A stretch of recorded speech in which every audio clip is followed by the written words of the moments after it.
Natalie Clausen, an attorney, constitutional conservative person. I've never heard of her, but that's who posted this. Watch out, Utah. The digital index social credit score is coming. Utah is the pilot program for the scoring system rating one's speech. It's very Orwellian. This is one of the greatest threats to our religious freedom and our freedom of speech. I have personally seen it being pushed in our schools, churches, universities, state PTA, state bar association, and our government. It is aggressive indoctrination, and it's everywhere.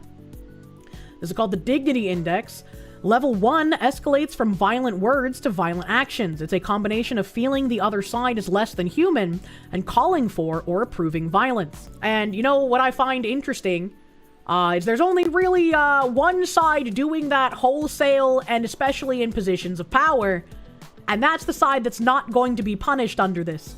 Level 2 accuses the other side not just of doing bad or being bad, but promoting evil. This is checking a lot of boxes. Level 3 attacks the other side's moral character, not just their capabilities or competence. I feel like the awareness of whoever wrote this must have been the smuggest commie awareness that one could have. Level 4 mocks and attacks the other side's background, their beliefs, their commitment, their competence, their performance.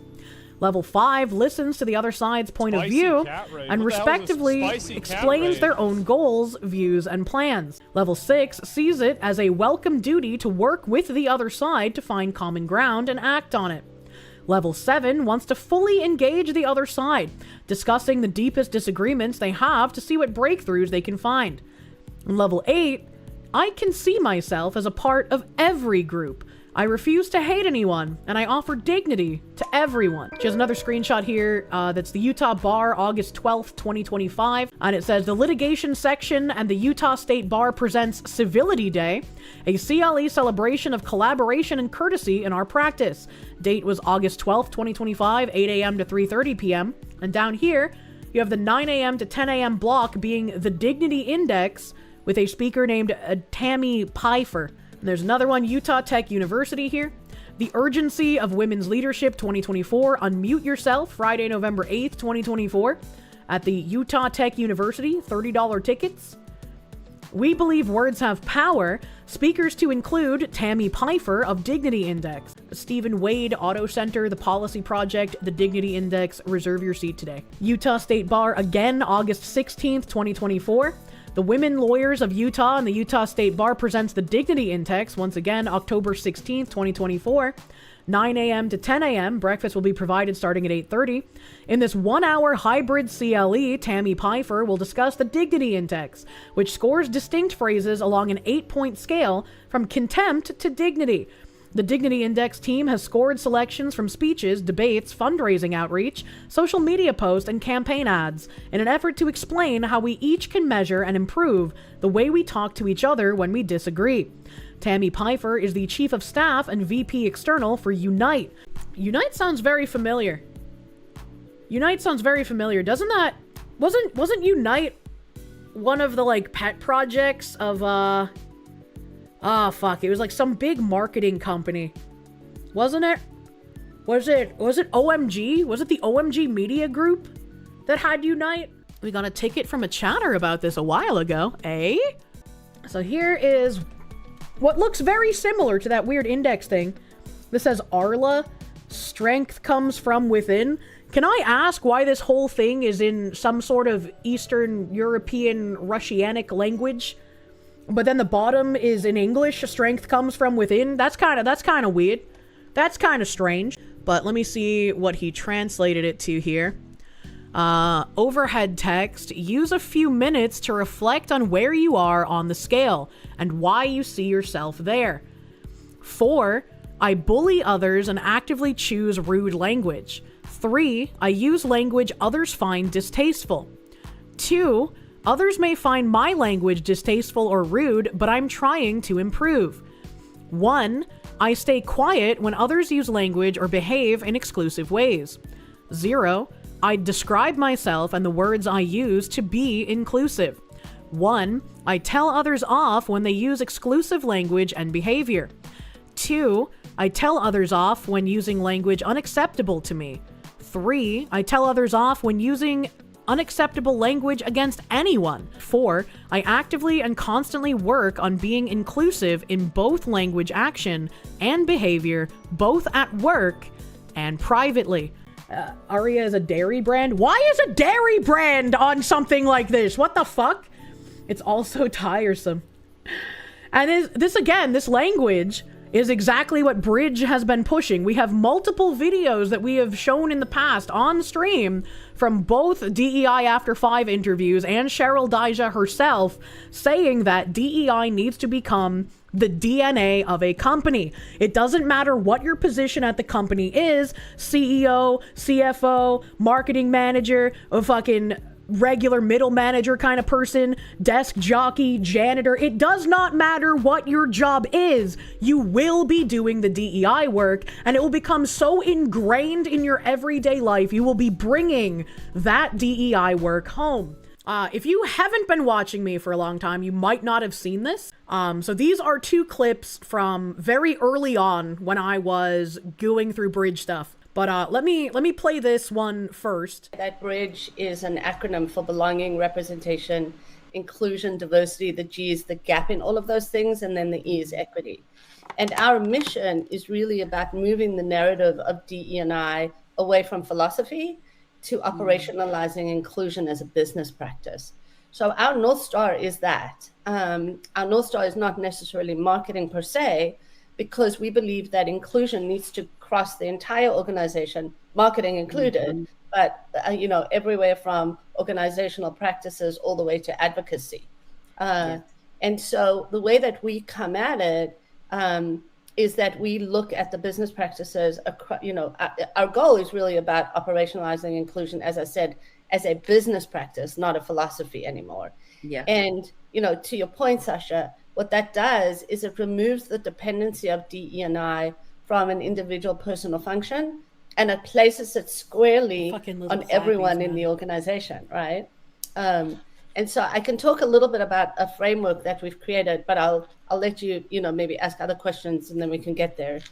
Again, I want to remind you, this interview is from I think this was the end of 2024 that this interview happened. Bridge released their IMAX in the summer of this was in the winter. The interview was in the winter of 2023. They released their IMAX in the summer of 2023. I started reporting on Bridge in January 2024.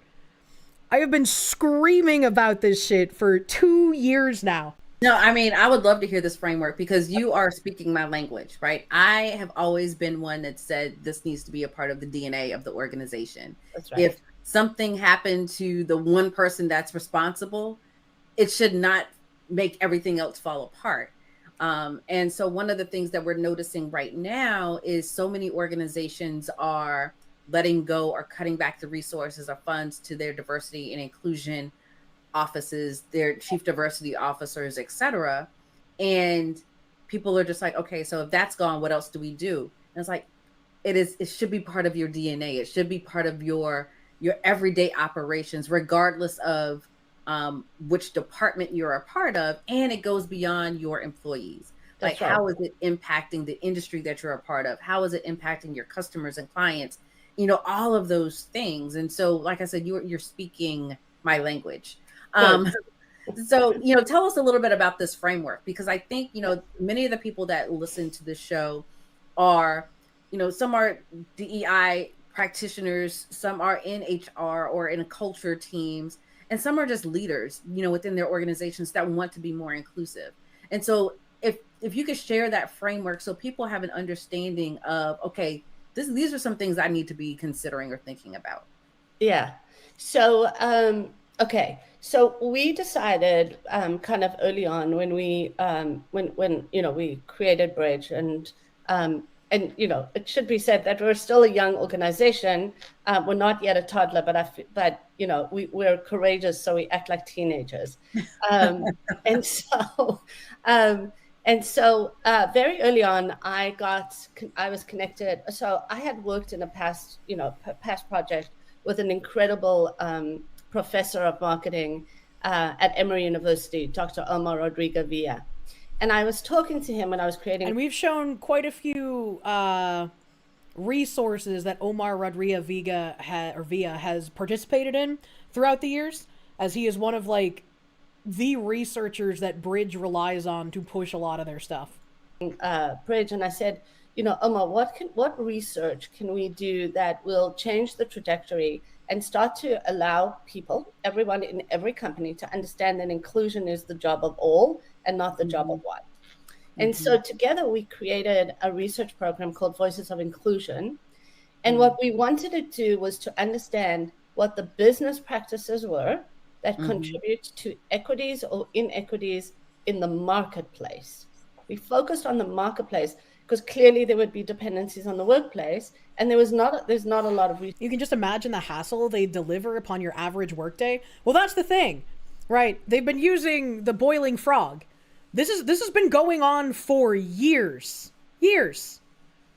And even before like Bridge became an organization in order to figure out, okay, companies, we keep changing the language, we keep getting caught, we keep having people getting angry and outing things, and then we have to deal with legal repercussions. How are we going to fix this so that less people notice what's happening and more people get on board with the cultural change that we want? Bridge's entire existence is to try and subvert absolutely everything and make you not notice that you're just being inundated by the work constantly. Like, you're just going to start doing it as a natural thing. And thankfully, a lot of people still notice, like, hey, some of these things feel kind of fucking weird, man. So thankfully, not everyone just does it. And thankfully, not everyone just takes those, like, equity bullshit exam things at work just because they're given to them. But, you know, women like this are in every HR org at every company. Most of them run the entire division. This is far more insidious than just like an HR lady. When I first started talking about this, a lot of other like YouTubers I tried to reach out to get to talk about it, or like people in the audience who went to other YouTubers, it was just like hand waved off as like, this is just another changing of the language, you know, like no matter what they call DEI, like people are sick of it, people will notice it, and it's not going to get anywhere. 2 years later, like, yeah, Square Enix is firing some people, which is great. Thumbs up. Love to see it. But how much worse has it gotten in the last 2 years? How many things have we had to see happen in the last 2 years that I've been yelling about this shit? Research out there on the marketplace, right? And so if you're an inclusive brand in the marketplace, then you're obviously doing some pretty good stuff in the workplace. So we interviewed about 50 chief diversity officers, chief marketing officers, and CEOs. And what I should say, just as a kind of aside, Sasha, I think it's important, is if you look at the Bridge board of directors, you'll see an intersection between chief diversity officers. So we have like the chief diversity officer from Discover Financial and Unilever and Nielsen. Major tubers underestimated this. I think like the biggest disappointment was like upper echelon attributing it to Grums and thus it just being a grifter thing. I was just like, what the hell, brother? What? But then we have the marketing leaders from Colgate and Indeed and Campbell's, and then we have CEOs from... And once again, I've shown off the Bridge board. It's grown. There are even more companies involved with Bridge, and they're getting even more asks to be a part of their board. Many companies follow the Bridge initiatives without directly being tied to them on their website, and a lot of these marketing directors and DEI officers and even the CEOs of some of these companies show up for these Bridge meetings that I've been attending, or KB's been attending when I can't, for the last 2 fucking years.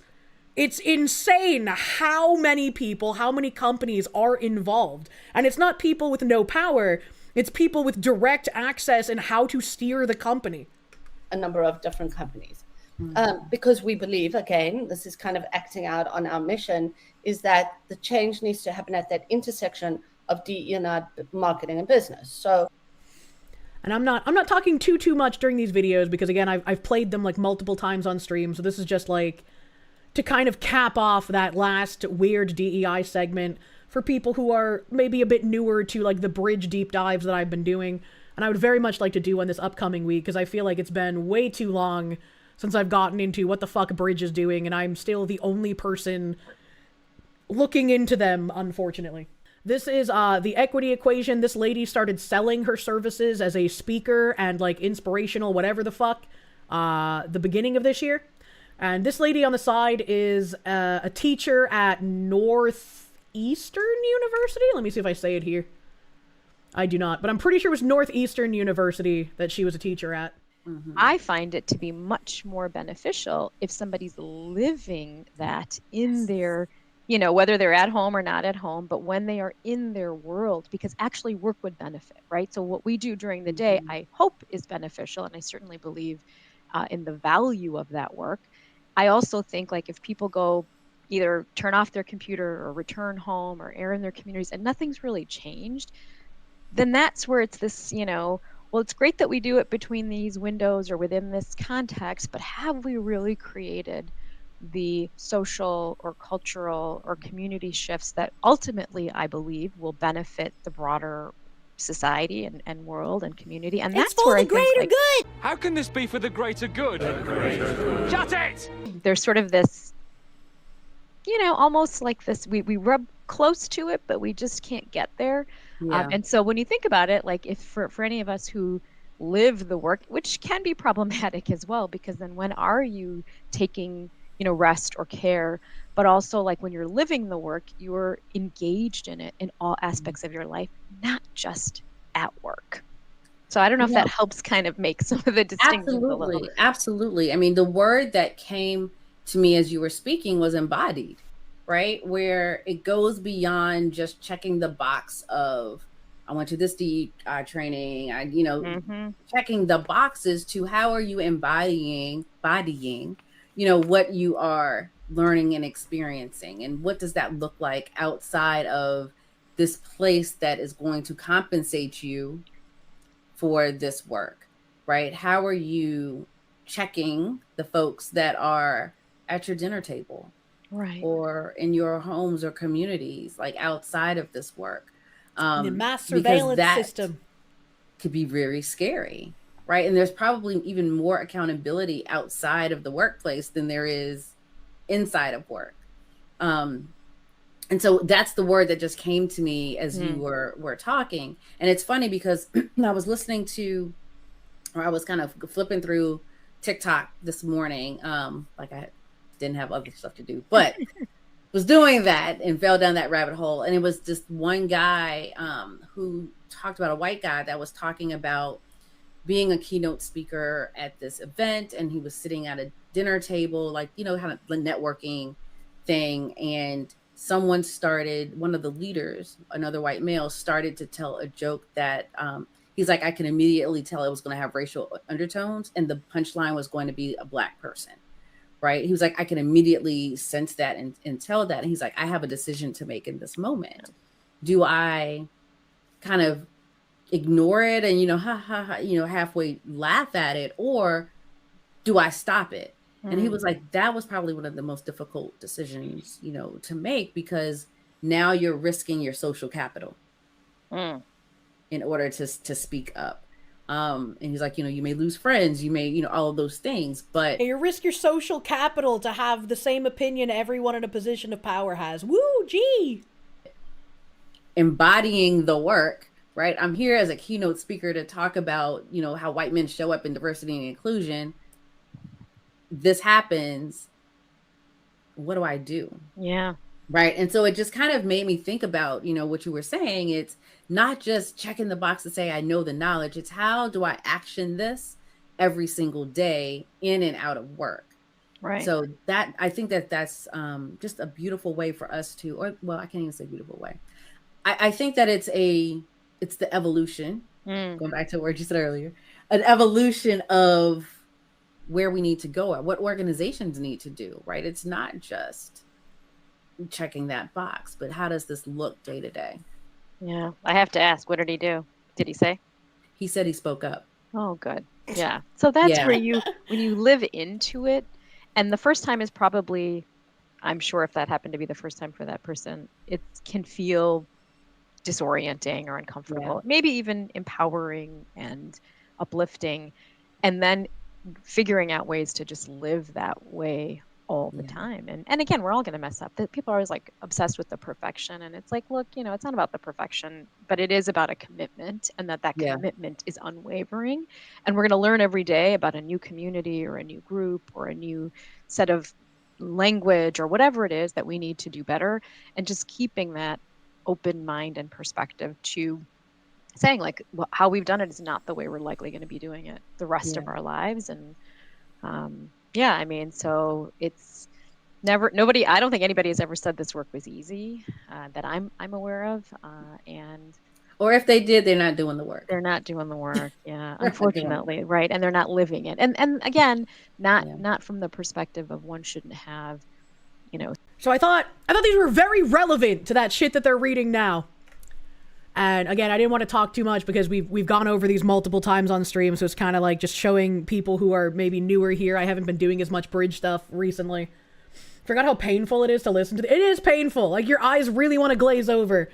But it's the only way. Like, what they're doing. Because they just fucking say it when they believe they're not being seen by people who would criticize them.